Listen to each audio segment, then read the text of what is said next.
जब व्यक्ति गुस्से में होता है तो उसके विचार कुंद हो जाते हैं, विचार खत्म हो जाते हैं, विचार कुछ के कुछ हो जाते हैं। हमें क्या करना चाहिए? अगर सही मायनों में हमें ये निकालना है अपने विवेक से कि हमें क्या करना चाहिए, तो पहले अपने क्रोध को समाप्त करना होगा और सामने वाले की मानसिकता को समझना होगा।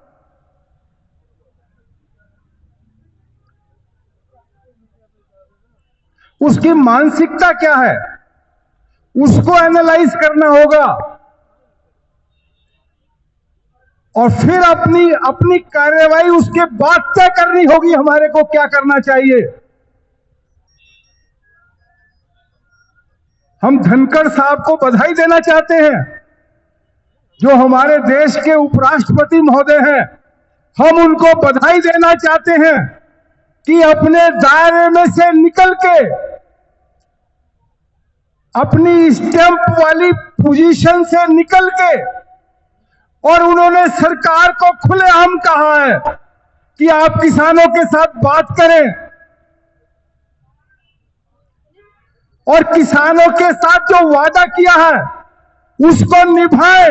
ये उन्होंने बहुत जोर से कहा है, इसके लिए धाकड़ साहब बहुत बहुत बधाई के पात्र हैं। और जिस तरह से धाकड़ साहब ने अपने समुदाय के लिए अपने दायरे से बाहर निकल के और सरकार की जो घेराबंदी की है, उसी प्रकार हम अपने राष्ट्रपति महोदय से चाहते हैं।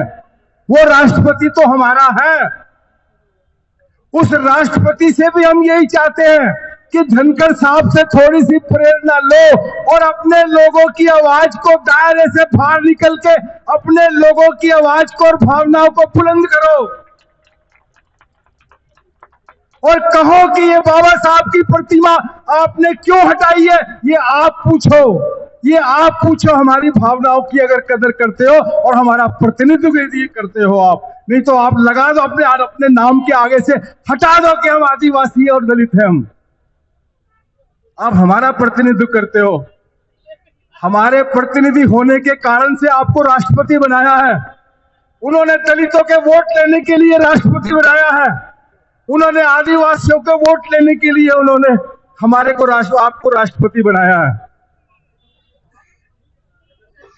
आपको बाहर आ जाना चाहिए, आपको वहां पर ऊंची आवाज में बोलना चाहिए कि ऐसा दुस्साहस आपने क्यों किया है। ये तो हमारा था उनके लिए। सभी सांसदों को भी धाकड़ साहब से प्रेरणा लेकर के ये बात बोलनी चाहिए। कम से कम आदिवासी और अनुसूचित जाति के लोगों को, अपने सांसदों को बोलनी चाहिए, अपने विधायकों को बोलनी चाहिए, अपने निगम पार्षदों को बोलनी चाहिए। ये धाकड़ साहब की जो घटना है, ये छोटी घटना नहीं है, ये बहुत बड़ा घटना चक्र इससे बनने वाला है। और हमारे लिए, हम सबके लिए जो काम करने वाला है उसकी रूपरेखा हमें बनानी चाहिए।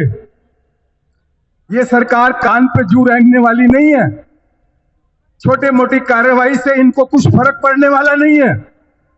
इनको फर्क पड़ेगा यदि गांव-गांव, बस्ती-बस्ती, मोहल्ले-मोहल्ले और शहर-शहर जब बाबा साहब की गूंज उठेगी और जय जयकार के नारे लगेंगे, जय भीम के नारे लगेंगे, लोग संगठित होंगे और टोलियां बना करके ले करके दिल्ली की तरफ कूच करेंगे, लेकिन शांतिपूर्वक। ये भी हमें ध्यान रखना होगा क्योंकि ये देश हमारा है, ये इन मुट्ठी भर लोगों का देश नहीं है।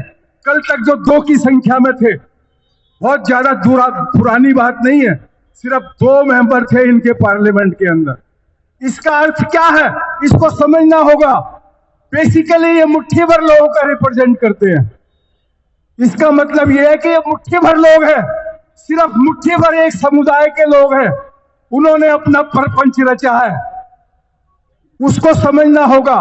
और हमारी जो संख्या बल है उसको शांतिपूर्वक तरीके से, जोश को उठा करके एक तरफ रख दो। जोश से नहीं काम चलेगा, होश से काम चलेगा। जगह जगह जाओ, गली गली जाओ, कॉर्नर मीटिंग्स करो, बड़ी मीटिंग्स करो। आज का जैसा कार्यक्रम बनाया है ऐसे कार्यक्रम बनाओ और सबको गोल बंद करके और शांतिपूर्वक इनकी छाती पर चढ़ करके बैठ जाओ। बहुत बहुत धन्यवाद।